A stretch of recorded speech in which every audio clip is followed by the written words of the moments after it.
Aloha, everyone. Jody Mountain here with Lineage of Light on the island of Maui. I have been offline for a little while as things have gotten more full, coming back out of the pandemic and so on. So I wanted to reach out and say aloha, and I hope everyone is also coming into a new place in a good way.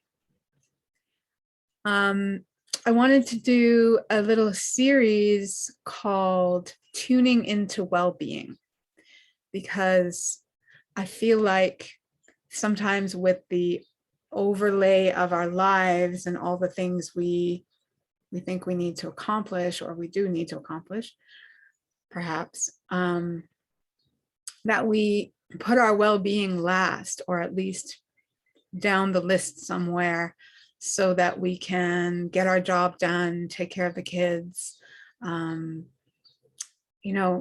those things that we think are urgent.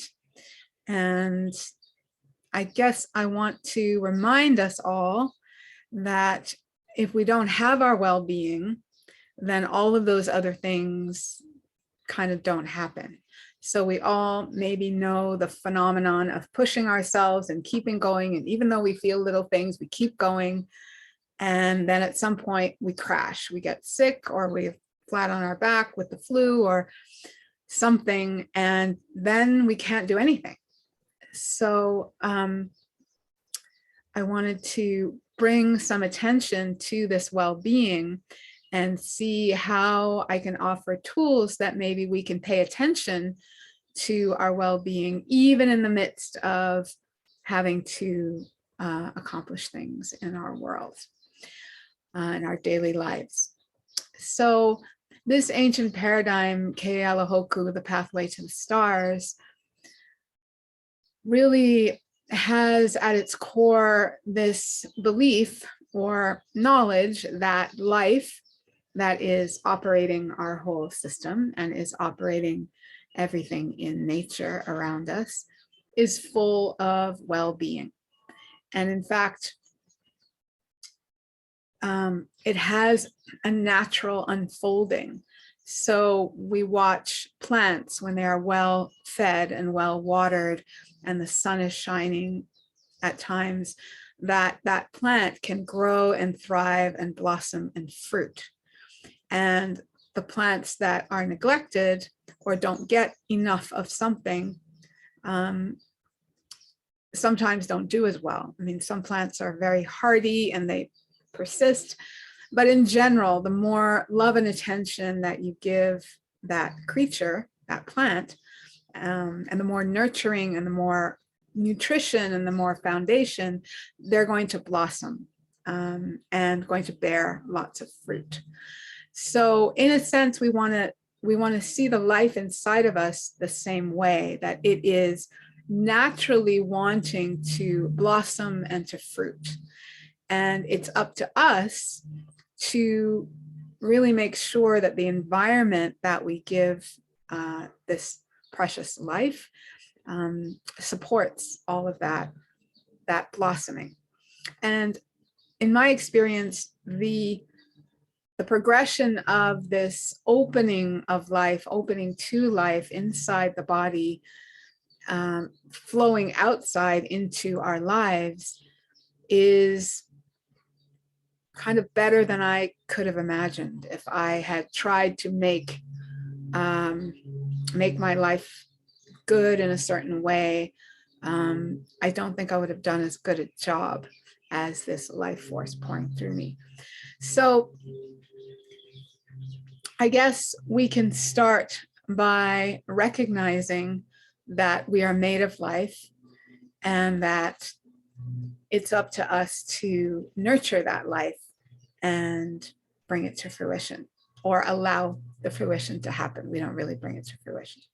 So I guess the place that might be good to start is to recognize what we're really doing at the moment, how we are navigating through life, how we're navigating, and how that affects our well-being.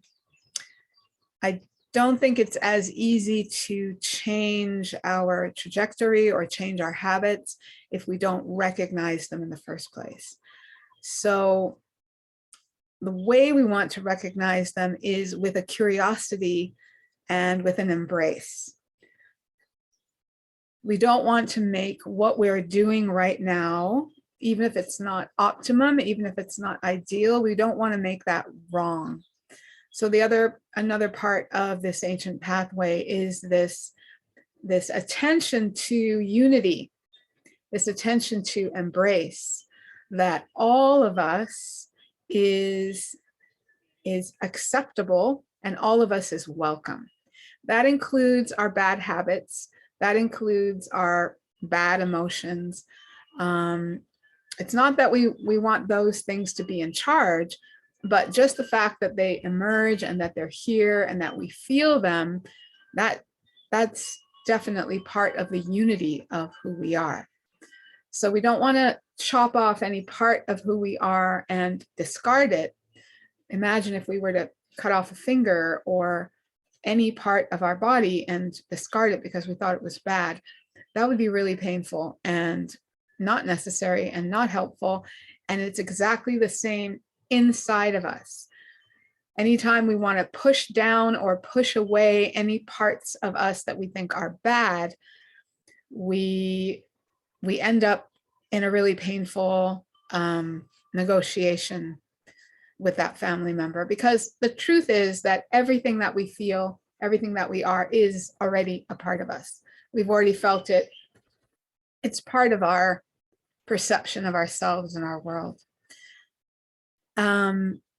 That's kind of another topic about how those parts of us can come into their rightful place in our system and be useful to us, helping to move us forward in life rather than taking over and making decisions from a very unstable place.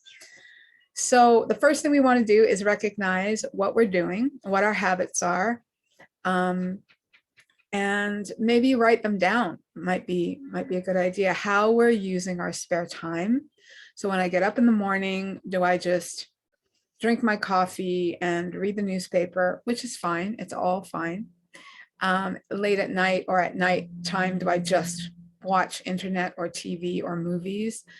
Do I, what's my movement during the day? How does my day unfold? And then when we look at that, we can see where there might be room for some adjustment. So we want to start on the physical level. We want to start with how we get up, what we're consuming in the day, what we're eating, the relationships that we have, who we see most frequently, and how we spend our free time, our work time and our free time, and how we approach all of those things. So see if you can make some notes over a few days and see what you're actually doing, and include everything. Include things like snacks and cigarettes, or having a drink at night, an alcoholic drink. And we're not going to make any of these things bad or wrong. We're just going to see what supports us and what doesn't. And everybody is different. Certain things will support others, but not other people. So this is really about you tuning into your own well-being. And that's going to look considerably different for everybody. I'm just going to give you some suggestions as to different areas of our lives and different ways we can shift our attention to keep coming back to our well-being when we get distracted by life. So maybe make those lists, or just make a mental note, and then I will be back with you in a little bit, maybe a few days, and we can look at what we came up with and how we can adjust or how we can look at things differently. My teacher used to say that perception is everything. And I pretty much think that's true. How you see it can really change your relationship with it, or probably absolutely does change your relationship with it. Okay, well, aloha to you, and thanks for tuning in. And I will be back with you soon. Bye, everybody. Aloha.